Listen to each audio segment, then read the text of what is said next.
porque él fue responsable de todo lo que hizo. La justicia no es venganza.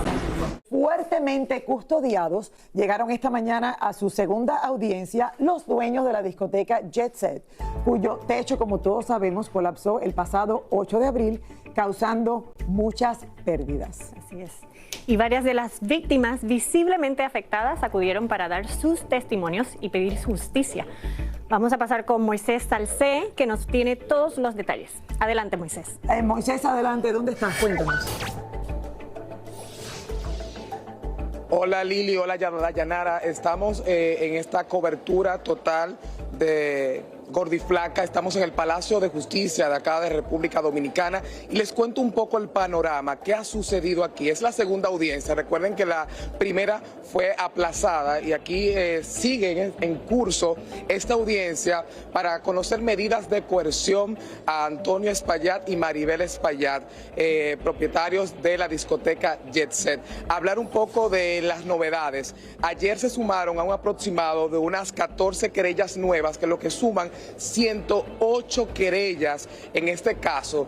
Podemos apuntar que la hermana de Antonio ya no está en un centro hospitalario, salió anoche y amaneció anoche aquí en este mismo Palacio de Justicia en una celda provisional, donde ella desde ahí bajó a dar la cara junto a su hermano. Podemos también mencionar que una de las declaraciones que ha dado mucho de qué hablar, y es que siguen saliendo detalles sumamente interesantes sobre este caso, y es que según el testimonio de Gregory Adames,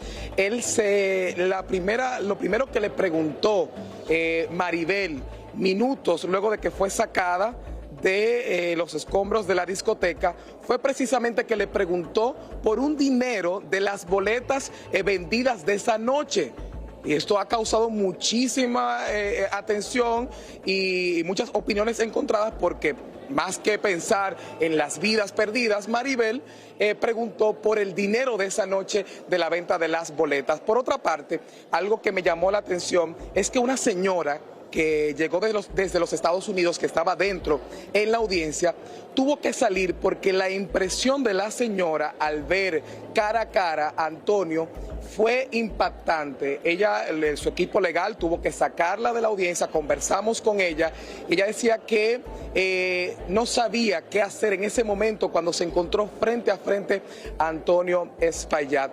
Tenemos a continuación las declaraciones de una hermana de Ruby Pérez, que ella es diputada, estuvo presente desde esta mañana, esta audiencia comenzó desde las 11 de la mañana, hora República Dominicana, y vamos a ver lo que ella contestó a la pregunta, ¿qué sintió al ver a Antonio Espaillat frente a frente? Lidia Pérez, diputada y hermana del fallecido cantante dominicano Ruby Pérez. Veamos.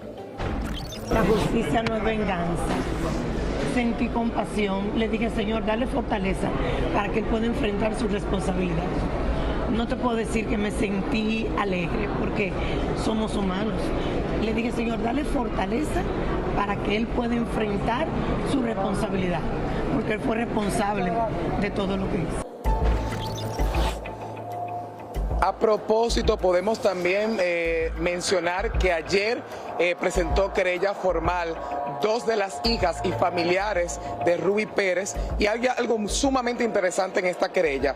Ellos están pidiendo una indemnización de unos 7 millones de dólares aproximadamente, y ellos buscan con esta indemnización crear un fondo de ayuda y de seguimiento y de protección a la juventud, y ellos dicen para que esta tragedia dejar algo bueno ante una juventud que está creciendo. Decir que en esta demanda no forma parte Zulinka ni los hijos de doña Inés, quien fuera esposa de Ruby Pérez, y no forman parte de esta demanda. Zulinka es la hija de Ruby Pérez, que la acompañó por muchísimos años como corista y que ahora está llevando las riendas del proyecto, del legado de su padre, del merengue de Ruby Pérez. También podemos mencionar que acá en el Palacio de Justicia el sentir de las víctimas, de los familiares, es que piden justicia.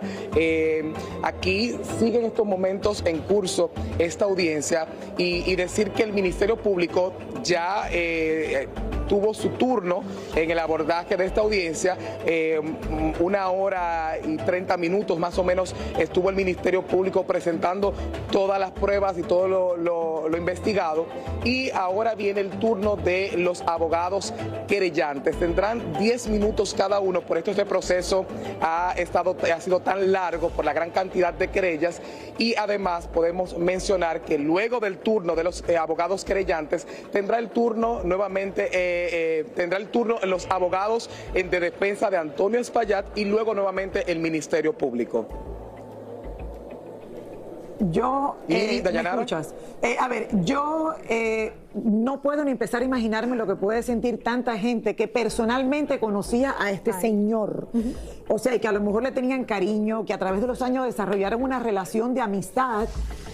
Yo lo único que puedo pensar, porque uno dice, señores, se tiene que hacer justicia. Claro. O sea, esto fue negligencia, esto era totalmente innecesario por lo que ya se está poco a poco demostrando. Y yo creo que lo único que va a hacer que la gente empiece a sanar es cuando este juicio termine. Y ya se sepa qué va a pasar con estas dos personas que obviamente estaban a cargo de todo lo que pasó esa noche. Moisés, muchísimas gracias por todos estos detalles. Esto yo creo que apenas comienza, porque obviamente hay mucha gente que estoy segura que quiere testificar, otros a lo mejor no quieren ni verle la cara por el dolor que pueden estar sintiendo. Sí, ¿cómo se pasa página, Dayanara? Imposible. La vida te cambia por completo, no hay forma. Así que... Y los lunes en República Dominicana más nunca serán lo mismo. Porque estos eran los espectáculos de los lunes, algo muy querido por los más grandes del pueblo, por los más pobres, Oye, por los de media. Uno que va a disfrutar, a pasar algo lindo, ¿sabes? Sí. Ese es lo doloroso de todo esto, es que uno va a salir, va a hacer algo bonito, vamos a pasarlo bien, y sucede una cosa como esta que pues tan fuerte. Siguen en mis oraciones, de verdad que sí, porque conozco mucha gente que tuvo pérdidas ahí, y estaremos siguiendo el corazón a cualquiera. Sí. Muy de cerca seguimos, señores, siguiendo este caso.